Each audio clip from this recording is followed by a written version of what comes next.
Thank you very much, and very happy to be here. And what a lovely view. If I get distracted, it's because I'm looking out the window, literally. Anyway, thank you very much. And yes, delivering financially viable and sustainable brownfield developments is the topic for today. And so, what I'm going to be doing today is introducing you to you a very sort of long-term, the next sort of into the future brownfield developments. And it's fair to say that there are probably quite a few faces here that I don't recognise, which is great, because this is all about sort of starting to socialise the project and introduce it. And it is very early days. I'll come back to that. But first of all, just to introduce the place. It is a rather unique place for features that I will now take an opportunity to highlight. There's been a lot of focus on East London, not least because of the Olympics, but a lot of the Mayor's opportunity areas are in East London, and Barking Riverside, around Stratford, and so on. But actually, the Mayor's largest opportunity area in the London plan is in West London, and it's the Old Oak and Park Royal opportunity area. And it has the capacity to deliver more homes and jobs than any other opportunity area, larger than Nine Elms, which I mentioned, or King's Cross. It's a big site, so you might be questioning, well, why could you get more in there? And really, it sort of X marks the spot. I can't sort of jump up, and I don't have a pointy stick, but effectively, if you look at the heart of the site where you've got your cross, your X factor is the HS2 and Crossrail. It's the only place in the country where two nationally significant rail lines meet. That provides the most almighty catalyst for regeneration, and which is kind of small print for jobs and homes effectively. But there's a bit more to it than just that, because that location, when a station opens in 10 years' time, will be 10 minutes from Heathrow on Crossrail, 8 minutes from the West End, 20 minutes from Canary Wharf, and 38 minutes from Birmingham. So whilst this is a very significant site for the London plan and London, it's actually, you could argue, a nationally significant site because of its connectivity.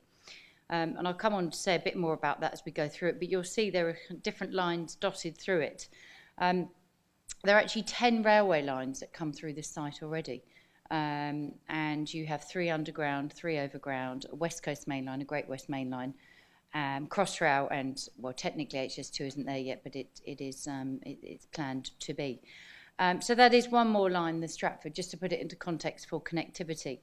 And whilst it may not have as many trains passing through it as Clapham Junction will do, it will have more connections. So we think it will be the most connected part of the UK's rail network. And we're still trying to get the actual position on that fact, but that's my understanding. And of course, you do have the old fast route to Birmingham running through the heart of it. Every good regen scheme needs water. We don't just have any old canal, we've got the Grand Union Canal, and I'll say a bit more about that.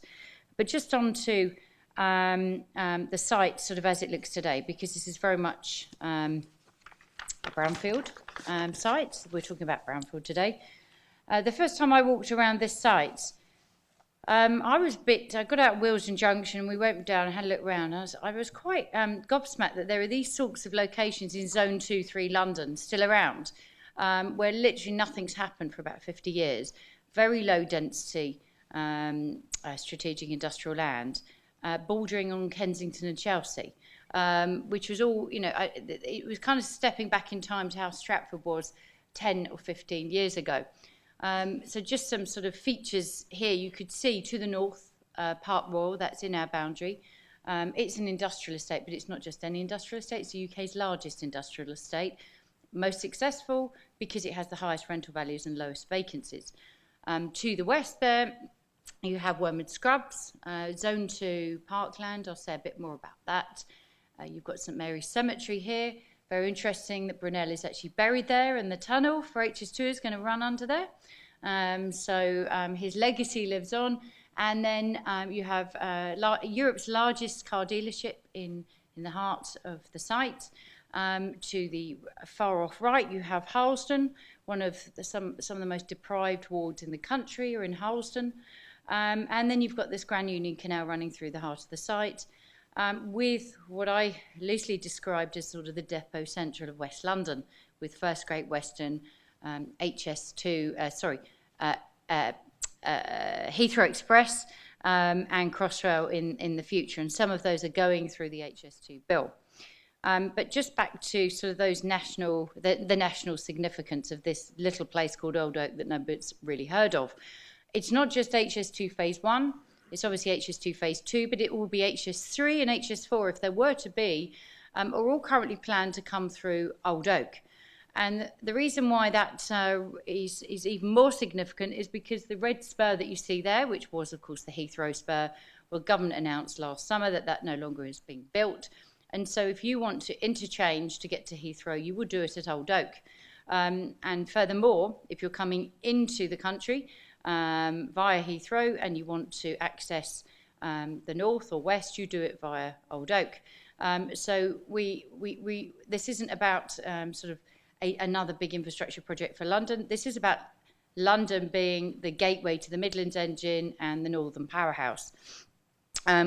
Birmingham being 38 minutes away, you could almost argue we become a suburb of Birmingham or they become a suburb of us, or who knows, but we're working very closely with them on this, because one thing can be certain, the geography of the UK will change with this strategic investment in the rail network, and just look at some of those stats. I mean, the most significant one there for me, and we'll come on to this in the context of financial viability, is the cost of this station, which is more than the cost in the entire Northern Line extension alone. And so, really, what we're doing on behalf of the Mayor of the Corporation is ensuring that government investment that goes into the ground, in a box and tracks at Old Oak, actually London gets some benefits out of it, and the UK gets some benefits out of it through jobs and homes. So this is the boundary. And this gives me an opportunity to just introduce mayoral development corporations, for those of you not familiar with what they are.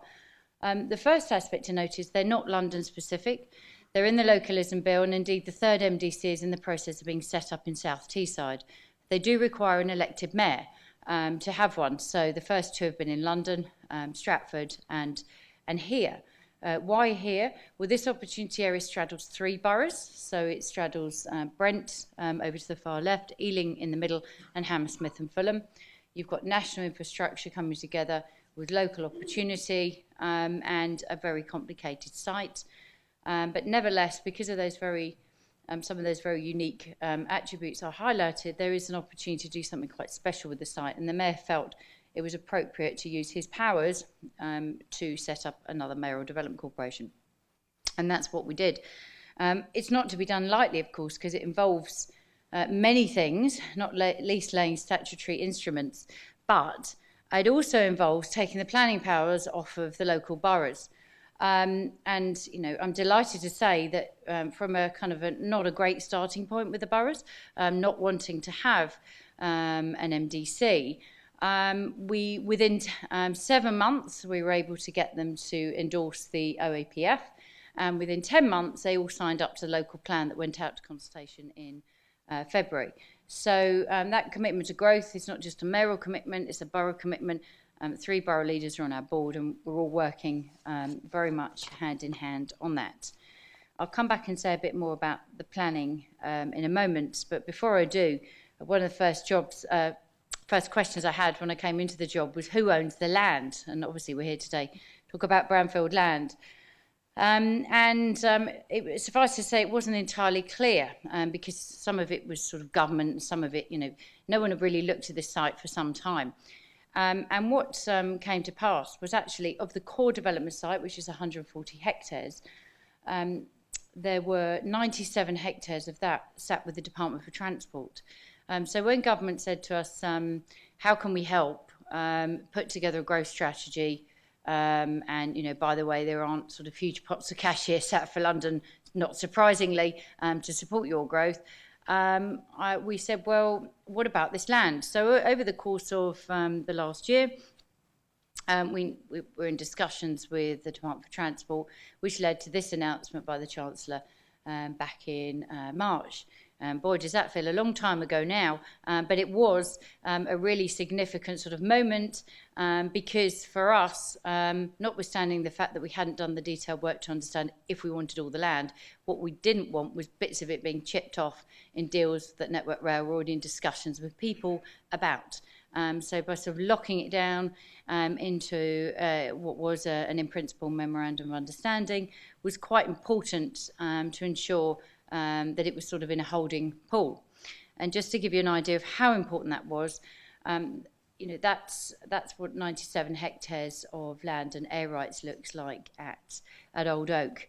And that it's particularly those sites next to the HS2 station at the south that were of most interest to us.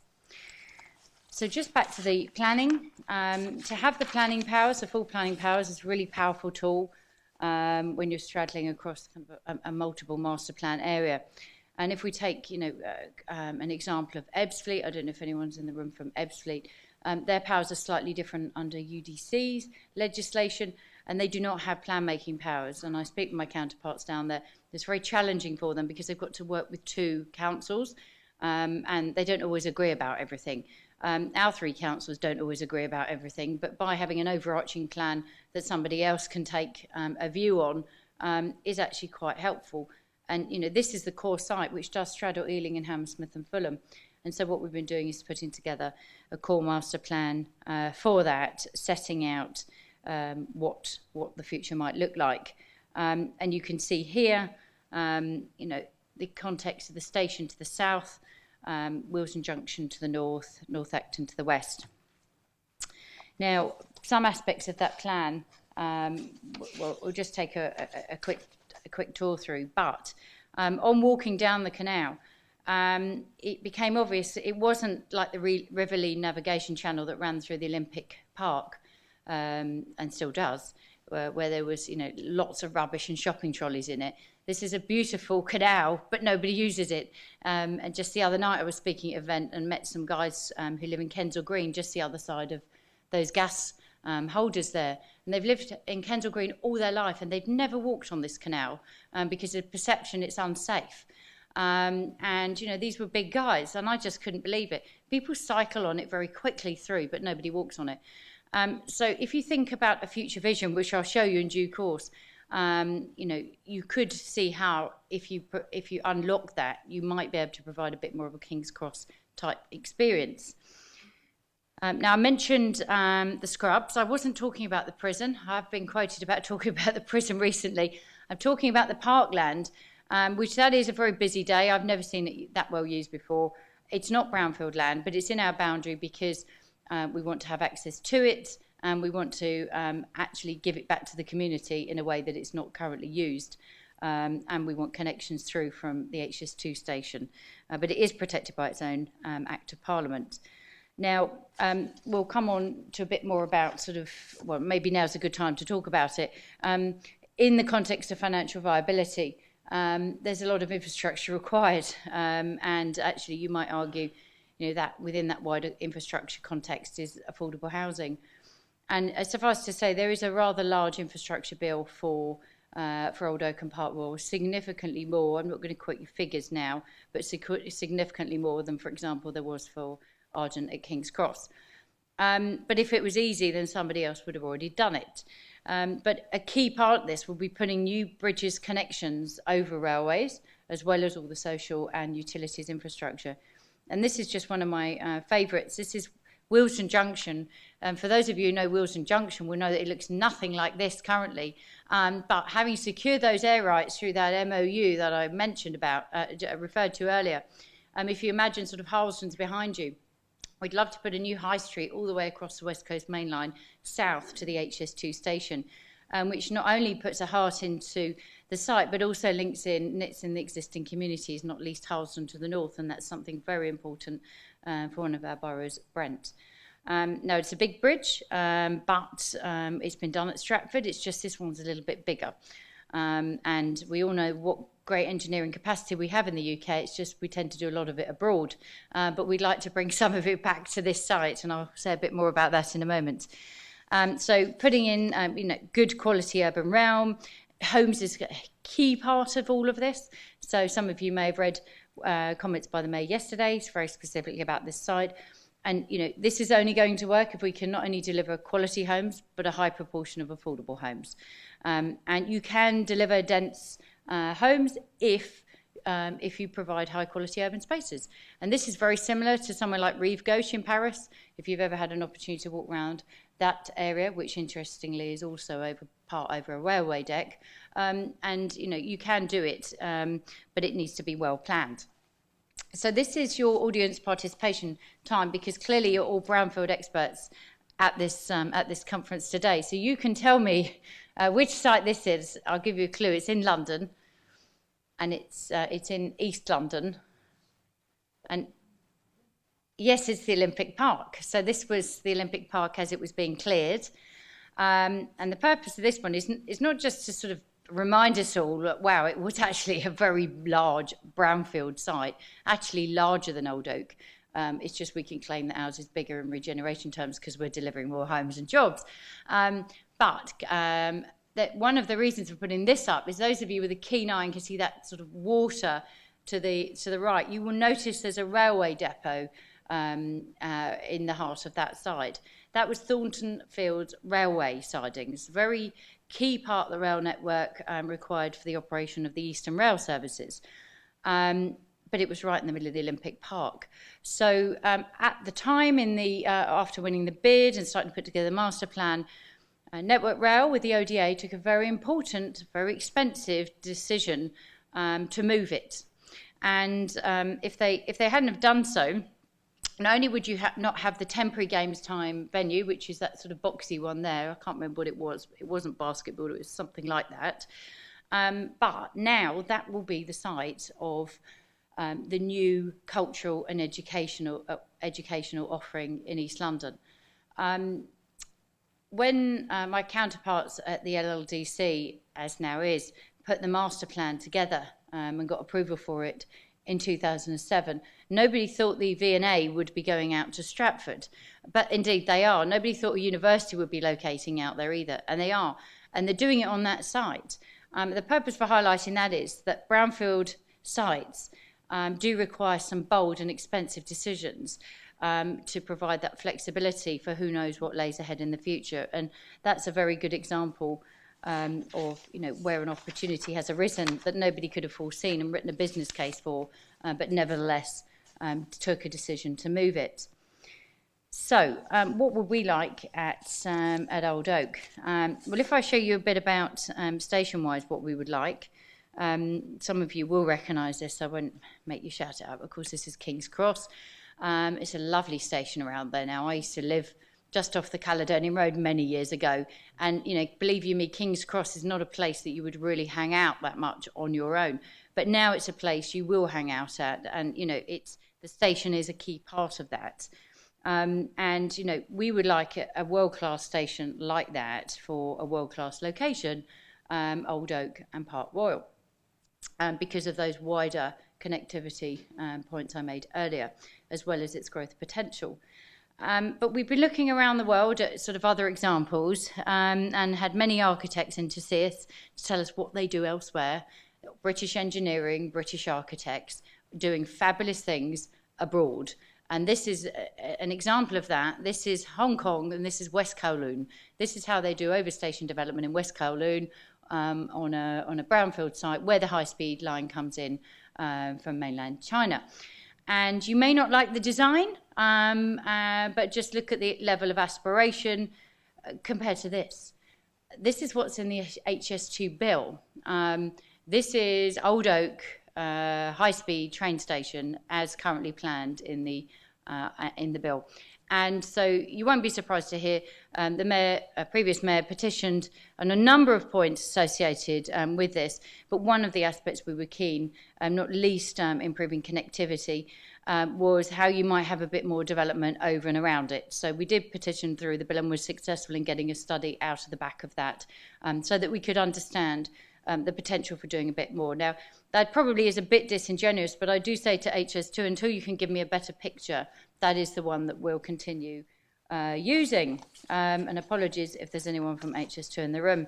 But that is a genuine ask, show me something better, because if not, then I'll continue to put this up, because this is better. This is Santiago Calatrava, and this is the World Trade Center in New York. And I had the privilege of going out there in March this year. And we weren't going to look at this, by the way. We were going to look at Hudson's Goodyards, because they're putting in the world's largest deck. And you might understand why that could be of interest to me if you think back to that last photo and the big depot going next to it. But moving on, this is the new connecting sort of hub with 7 path stations around the World Trade Center.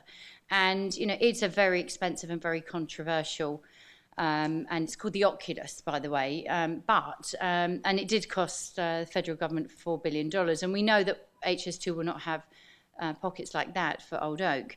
But nevertheless, it's a fantastic piece of design, whether you like it or not. So, that's the kind of level of aspiration that we have. However, we are talking about delivering financially viable and sustainable sites. So, the real challenge to the corporation is how we can get that with what we have. And what we have is one of the largest brownfield sites left in London. What we can see in 40 years' time is significant value, significant land value, not least because of its connectivity with Heathrow and the rest of the country, but also because London's office accommodation will be well and truly full up by then. I was talking with the guys from Canary Wharf Group just last week who are building Wood Wharf, and to keep up the level of jobs that we might need with population growth in this country, we need to be building something like 20 or 30 of those over the next 50 years, which we all know is probably pushing it. So, there will be demand for commercial accommodation, which will drive some of those values. So we can see all the value of that site 40 years ahead. But when we need the money now to pay for the infrastructure to create the value, it's not there. So, it's a big challenge for many of the sites. I'm sure you've heard other speakers talking about it already, is how can we pay to unlock the value? How can we seek that investment to unlock the value? And so, that is a big priority for us now. And there are lots of investors queuing up. They all want to buy a piece of this. The thing is, what are you selling them and when? And when's the right time to do that? And what role, for example, would the mayor want to take in the shaping of that place going forward? So you will understand, with a newly elected mayor, I think we're week 8 now, these are all very live topics for discussion. The beauty of this is the corporation's only been in existence 14 months. This is a 40-year project. So this is exactly the right time to be having these sorts of discussions. So if this works, I think we might be having a film. Let me just see if I can get the cursor to work here. If not, we might not. But you can probably live without the film. I don't think it's going to work. So anyway, thank you very much for listening. I'm going to click on the next slide. We never know, it might magically come on. No, it doesn't. But we'd like you all to keep in touch with us. What we will do, joking apart, is we will send around a link to the organisers so that you can see where the film is. It's on YouTube, and it gives you a nice sort of run through what I've just set out today. So do keep in touch. Do sign up to our Twitter feed. And I'd be more than happy to take any questions or open up discussion. Thank you very much.